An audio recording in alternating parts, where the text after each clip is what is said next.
Hello everyone, good morning and welcome back to my vlog.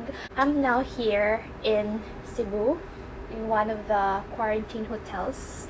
I just traveled recently from the UK and I'm really bored right now, so I decided to make this vlog just to pay it forward, since before I have started to decide to travel back home here in the Philippines, I did a lot of research and I also looked at a lot of travel vlogs just to prepare for my travel. And here I am now, and I really considered this travel as a milestone or achievement unlocked because of how complex the travel is during this pandemic.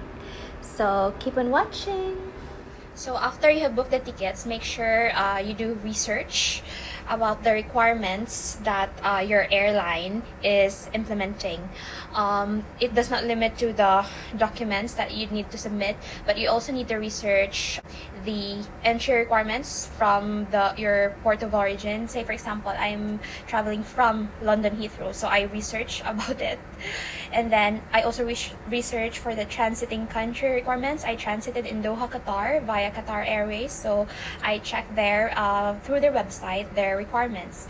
And lastly, the receiving country or the port where you are going to be landing.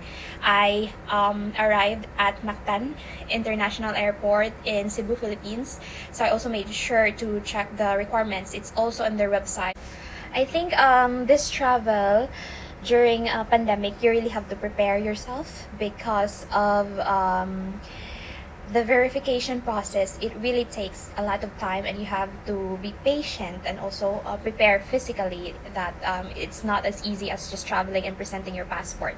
So when I was at London Heathrow, there were two checkers for my passport. They checked my passport for the from the Qatar counter.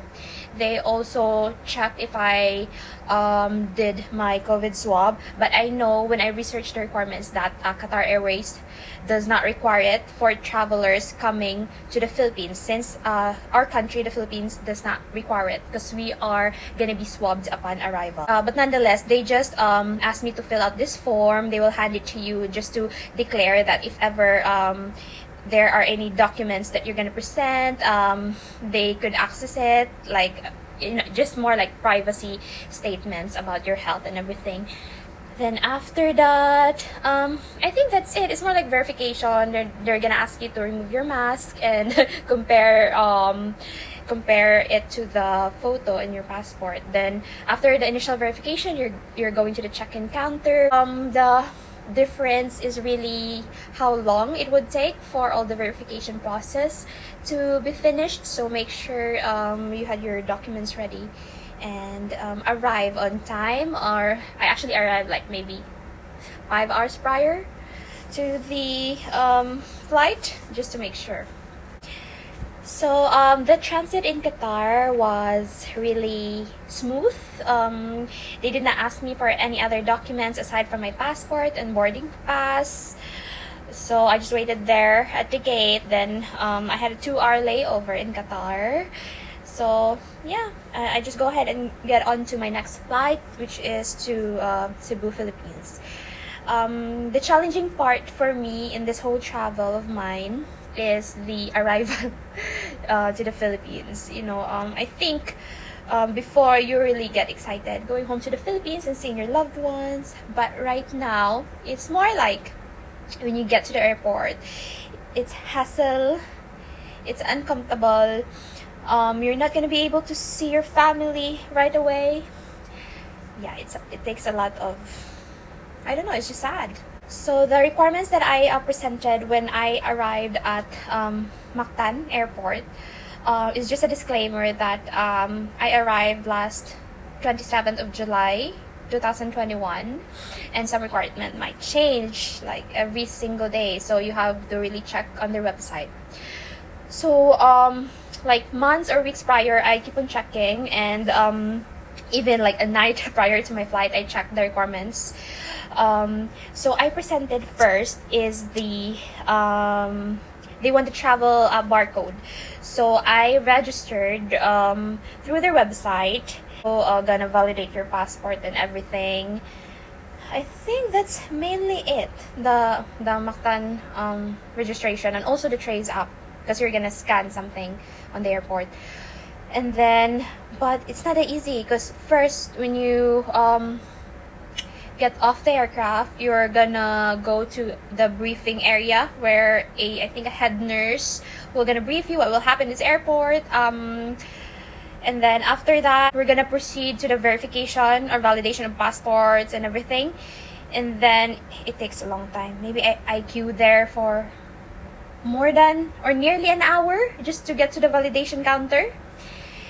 After the validation counter for the passport, for the health declaration and the barcode, you're gonna proceed to the thermal scanning. And then after the thermal scanning, you're gonna proceed to the immigration, or they're just gonna check your passport and indicate your date of arrival. And after that, you're gonna get to the, I'm an OFW, so I had to get to the OWWA counter to get my hotel accommodation. But for the returning returning Filipinos, they do not require to like queue for a long time, because they paid the hotel for themselves, so they can just go there and get their hotel passes. But for us OFWs, like, I don't know, maybe there are a lot of people on that day, so really queued a lot, like maybe another hour or so, maybe 2 hours just to wait for our hotel accommodation. Then after the hotel accommodation, they're gonna get you the form, you're gonna have to fill it out, and then they're gonna give you like a food stub, and you're gonna proceed to the swabbing counter for your RT-PCR test, because we are required to have a swab upon arrival. And then after that, we waited again for our travel bus that will transport us from the airport to our hotel accommodation. So also it takes like maybe 30 minutes. So it's really hassle, to be honest. And that time, you got your face shield on, you got your mask on. Of course, it's the Philippines, you need to have your face shield on. And then I think from the moment I get off the aircraft to the time I arrived at my hotel, it took maybe 5 hours to get through all that process and finally settle in your hotel. So you really have to prepare yourself for it, like maybe physically and mentally as well, because to be honest, in spite of all my research, I did not imagine that it will take that long, you know. Yeah, but I'm glad I'm here. Thank God that I had a safe flight, and yeah, I'm just waiting, just going with the flow with how this vacation goes. And thank you so much for watching, and I hope you have a good day. Bye.